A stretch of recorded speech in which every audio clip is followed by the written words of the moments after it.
জাভেদ খানকে আজকে আমরা প্রশ্ন করেছি, কি বলেছে জাভেদ খান শুনুন। কলোনিতেই রোহিঙ্গা ঢোকানোর মতন অভিযোগও উঠেছিল, একটাও তো পাওয়া যায়নি এখন পর্যন্ত।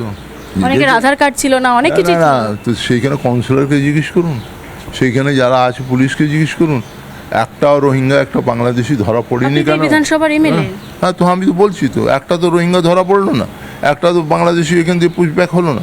তাহলে কীরকম আপনি অভিযোগ লাগাচ্ছেন? অভিযোগ তো আমি লাগাতে পারি, আপনি রোহিঙ্গা লাগাতে পারি, তো আপনি আমার উপরে আমার কথার উপরে আপনাকে অ্যারেস্ট করে নেবে। এই যে দিনের পর দিন এই যে ভিড় জমছে সীমান্তে, তাহলে তারা কি সবটাই মিথ্যে?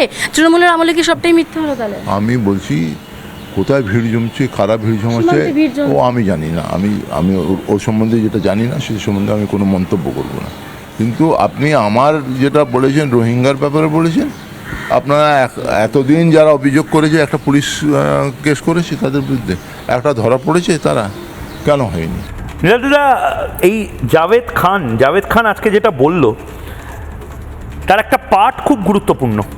জাভেদ খান বলছে যান না কাউন্সিলরকে গিয়ে জিজ্ঞেস করুন, আর কাউন্সিলর সে তো সাধু হয়ে গেছে, সে মিনমিনে চ্যানেলে বসে নিজের সমস্ত কালি দাগ সব কিছু সাবান দিয়ে ধুয়ে ফেলেছে। এই ভয়টাই আমি পাচ্ছি, যেখানে জাভেদ খানরা আজ থেকে 3 মাস পরে এরকম একটা ঘটনা গুলশান কলোনিতে ঘটলে বলবে যান না কমিশনারকে জিজ্ঞেস করুন, কাউন্সিলরকে জিজ্ঞেস করুন, পুলিশকে জিজ্ঞেস করুন, শুভেন্দু অধিকারীকে জিজ্ঞেস করুন। আরে তাদের আমলে তো এই ঘটনাগুলোই ঘটনি।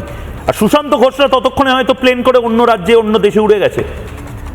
ময়ূক, আমরা অনেকে সেলিব্রেট করছি 4 তারিখ থেকে যে তৃণমূল চলে গেছে, কিন্তু সেলিব্রেট যে করার সময় আমাদের মাথায় রাখতে হবে, তৃণমূল চলে গেলেও সারা বাংলা জুড়ে বাংলাদেশ সীমান্ত থেকে আসা যে রক্ত বীজেরা ছড়িয়ে পড়েছে তারা থেকে গেছে।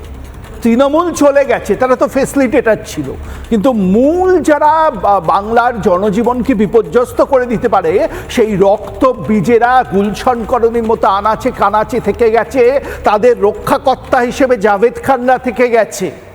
সুতরাং এটা নিয়ে সত্যি একটা আতঙ্কের ব্যাপার।